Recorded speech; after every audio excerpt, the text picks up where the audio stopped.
Sub-Zero wins. Flawless victory. Fatality. That's right, Patrick Wieland, aka Sub-Zero, because his moves are ice cold, has officially taken down Demo Danny. His hit list is starting to look like Raymond Reddington's blacklist. Number 1, ICT. Number 2, Rips. Number 3, Demo Danny. Number 4, J Dumb. And now he's set his sights on Tanya Trades, Tory Trades, and Topstep's Puppet Dakota. At this point, the Dannystrades saga is shaping up to be a cautionary tale for young entrepreneurs. Once celebrated as the Michael Jordan of futures trading, he was out here flexing massive wins, throwing around big-dollar trades, and making traders believe he was a market-slaying beast. He even co-founded Funded Futures Family, FFF, a prop firm designed to help traders get funded and thrive. Sounds like a dream, right? Well, it turns out Danny might have been crushing demo accounts instead. Yeah, you heard that right. It all started when Patrick Wieland, a trading YouTuber, went full detective mode, looking at Danny's posted profits and saying, wait a second, the math is not mathing. Now, Patrick doesn't just throw shade. He lobs accusations like it's a go or blow account. He claimed that Danny was faking his trades, using a demo account, and running a potential scam. And if that wasn't enough, he dragged Danny's co-founder, Jay Dunn, into the mix, basically saying, bro, are you in on this? Because fraud's a team sport. Enter Daniel Hussey from X, who put on his blue light glasses and analyzed Danny's videos frame by frame. And what did he find?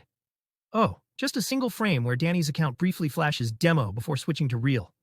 That's right, for one beautiful, incriminating frame, Danny's alleged real account straight up confessed, blinking demo like a trading bat signal. But it doesn't stop there. The entire community also pointed out another glaring math problem. Danny claimed to have made over $300,000, but his trade expectancy was negative, which is like saying, I made $1 million selling lemonade while somehow losing money on every cup. And here's the kicker. Danny refused to post broker statements to clear up the confusion. And look, if you want people to believe you made $300,000, all you have to do is post the statement. That's it. Unless, of course, there is no statement. Meanwhile, Jay Dunn, who's now officially the CEO of FFF, had to step up and do crisis management, making a video to tell everyone, hey, FFF is fine. Danny's trading has nothing to do with the firm. And also, I feel deeply betrayed. Thank you for your time. He assured everyone that FFF is still financially stable, has paid out over $2 million to traders, and was never in danger. So while Danny's credibility took a nosedive, Jay Dunn was out here trying to keep the company from turning into Fast Track the sequel. But Danny? Oh, Danny finally broke down and admitted it. Sort of. In a live stream, he hit us with full sarcasm mode, saying, oh, you want me to admit I'm the demo king? Is that what you want? Before finally owning up to the fact that he used multiple sub-accounts and pulled up the wrong report. So, was the money real? Kind of. Were the reports misleading? Absolutely. And was it a dumb move that could have been avoided? Oh, 100%. But then again, what do you expect from a guy who can't even wake up on time to trade with his own Discord community? Meanwhile, Jesse W. took his victory lap, saying, we're not doing this to cancel Danny, we're doing it to keep the trading industry honest. Because let's be real, if people keep getting caught faking results, regulators are going to come in and ruin prop firms for everybody. And then where will we be? Back to trading penny stocks and hoping for the best? No, thank you. So, where do we stand now? Danny's off focusing on himself. Jay Dunn is busy trying to salvage FFF. Patrick Wieland is basking in his I told you so moment. And Jesse W. is out here pushing Team Doge prop like it's the next big thing. But let's be real. Unless he finds his own Elon Musk, that slogan might need a little more rocket fuel to take off. And what have we learned today? If you're going to fake something, maybe don't stream the evidence. And if you get caught, just own up to it before YouTube detectives do it for you. Because if you don't, the internet will slow down your video to 0.25x speed and find the exact frame where you go from trading king to demo fraud. And trust me, they'll have receipts. That wraps up the story on Danny's trades. We hope he lands on his feet, maybe even picks up a few lessons along the way. Best of luck to him. But stick around, because next up, we're diving into a major shift in Topstep's policies and what it could mean for all of us moving forward. Oh, and yeah, I know. Nobody likes being asked, but the reality is, if I don't say it, most people won't think to do it.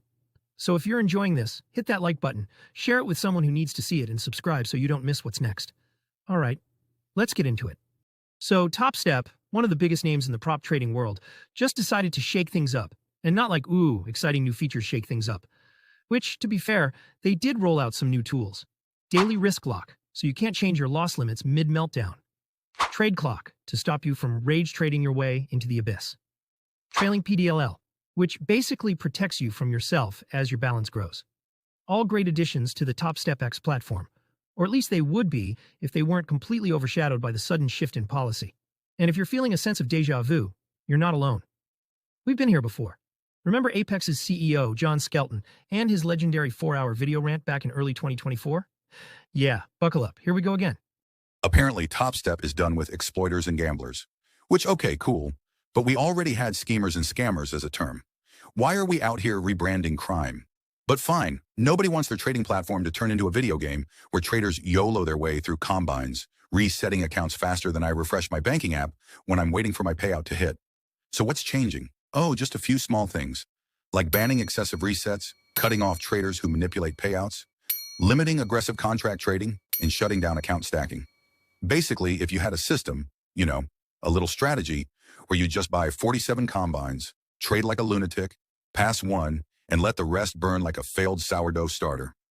Topstep is now saying, nope, not today, degenerate. And don't even think about draining your funded account on purpose. Oh yeah, that was a thing. Some people were just bleeding out their live accounts so they could return to simulated trading, reset, and collect payouts. And you gotta give it to Topstep. This time, they actually saw the hustle coming. Now, is this crackdown bad? I mean, maybe. Yeah, it's great that Topstep is trying to stop traders from gaming the system, but the way they're enforcing it? A little murky. What even counts as excessive trading? If someone has one big day, then a small day, is that payout manipulation or just trading? If a trader uses all the contracts Topstep lets them trade, and Topstep then turns around and says, actually, we're banning you for that. I mean, you gave them the contracts, dude. That's like giving a kid a drum set and then punishing them for making noise. And traders are not happy. Brian Stonk, a well-known prop trading influencer, called the move unprecedented and basically said, yes, this will hurt Topstep's revenue, but hey, at least it stops the bottomless money pit of resets from people who keep failing. Fair point. And then there's Kelly Ann, another trading influencer, who's like, excuse me, but some legit traders are getting banned, and the rules are so vague they might as well just say, we don't like you anymore, so you're out. Oh, but don't worry, only 1% of traders will be affected. Yeah, that's what Topstep says, just a tiny percentage. Barely anyone. You probably don't even know one of these traders. Unless you are one of these traders, in which case, sorry, you made the naughty list. According to Topstep's official email, these traders were identified as the ones more focused on exploiting the program rather than improving their trading, which is just a really fancy way of saying, we caught you gaming the system and now you're out. And listen, Topstep really wants us to know that these bans aren't just because of one bad trade or an oopsie moment. No, this is about patterns.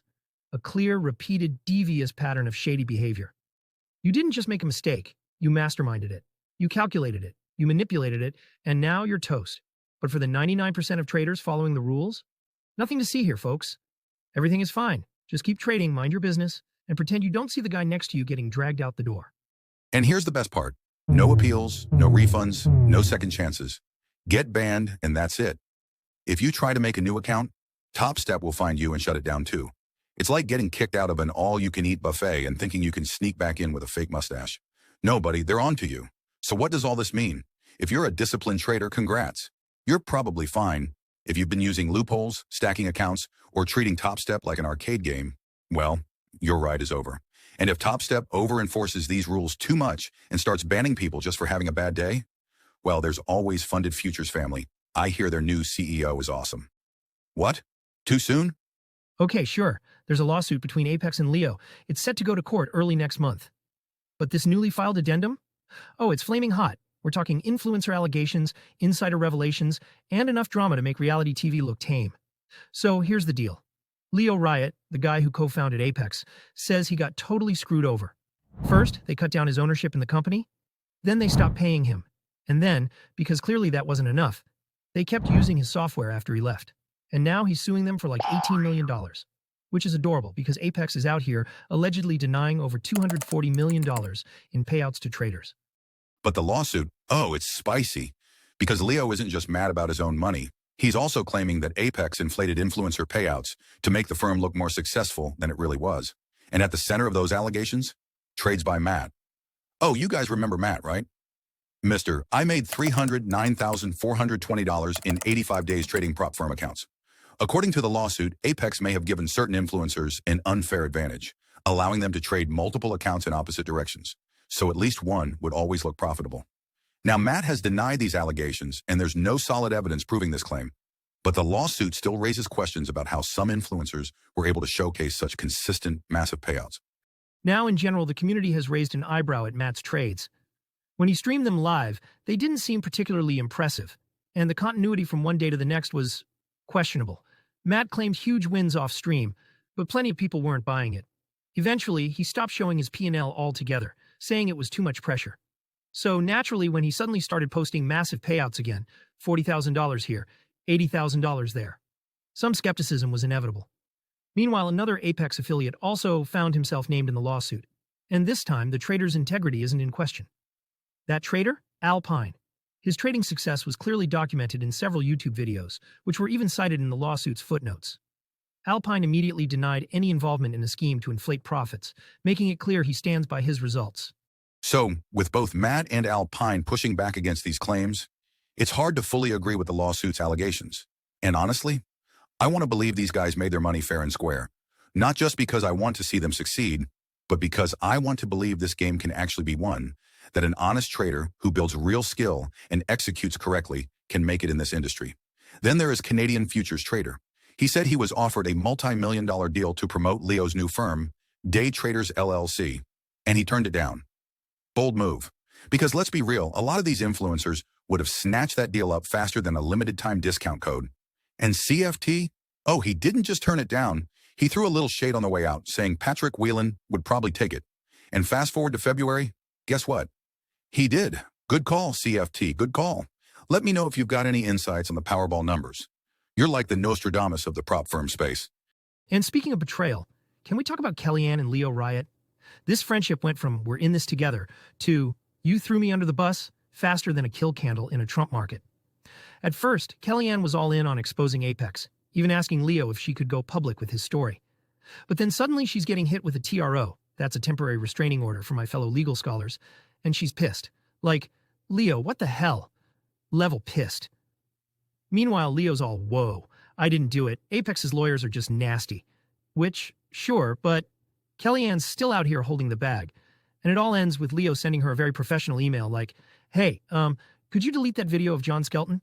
The court says we can't share it. Oh, so now we're deleting things? Okay. Because 5 minutes ago it was transparency. The people deserve the truth. But the second a judge gets involved, it's, shh, actually, let's keep this on the down low. So, what have we learned?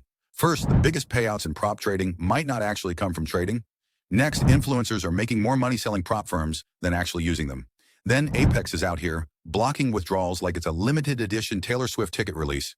Finally, and probably most importantly, Kellyanne needs new friends. And if all of this is happening at one firm, how many others are pulling the same tricks? Because you know Apex isn't the only one who figured out that fake success sells. But don't worry, I'm sure someone will expose the rest soon, probably right before they drop an affiliate code. Huge thanks to JMU for staying on top of all this and keeping the community informed. If you want the latest updates as soon as they drop, make sure to follow him on X. He's been digging through court docs so you don't have to.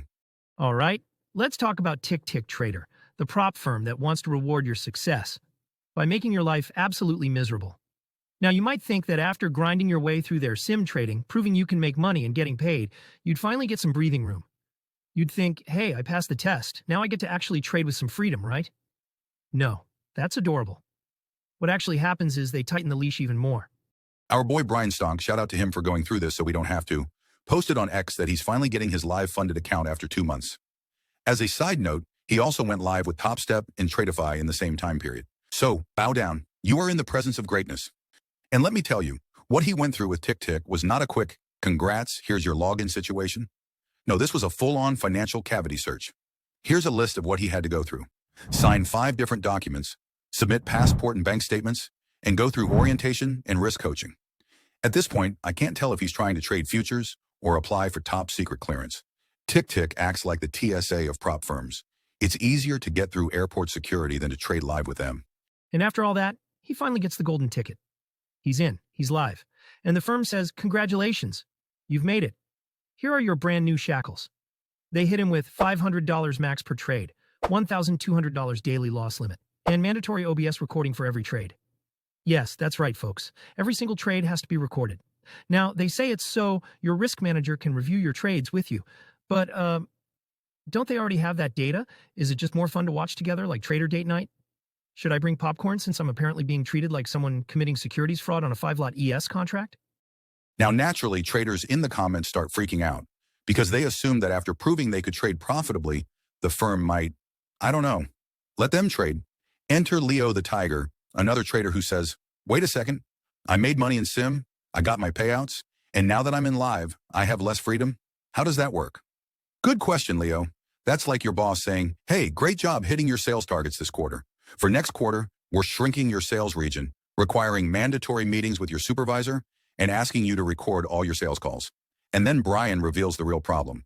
When you're in sim, prop firms want you to blow up, and that's how they make their money. But once you go live, your losses become their liability. So they put you in a chokehold, trying to protect you from yourself without realizing their own rules are doing more harm than good. So after all this back and forth, Brian drops one last update. He says $25,000 in profits is being moved. He starts with $15,000 in the account. $10,000 stays in reserves. And he's stuck with the 1,250 daily loss limit. His reaction? This is tight as hell, and mandatory recording, whether enforced or not, is still annoying as hell. And I gotta say, I feel for the guy.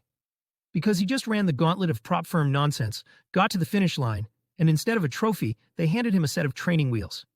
And this, ladies and gentlemen, is how a prop firm turns what should be a victory lap into another round of hazing. So is this worth it? For scalpers, for high-volume traders, for people who actually know what they're doing? This is a nightmare. For the firm, it's a genius way to keep traders on a short leash while pretending it's about protecting their money. The real question isn't whether traders can handle risk, it's whether firms are willing to let them. We might be at the point where choosing a prop firm isn't about who has the best combine, but who isn't running a live account like a glorified probation officer. Because who wants to grind through challenges, prove their skill, and finally go live, only to find out it's even worse than the combine? Come on, prop firms, get it together. Thanks so much for watching. If you enjoyed this episode, click here to check out another great video or explore our full playlist for more. Watch time means the world to us, so please share this with your trading buddies. And if you don't have any, just watch it again yourself. Remember, trading is tough enough. We all deserve more laughs. Thanks again, and see you next week.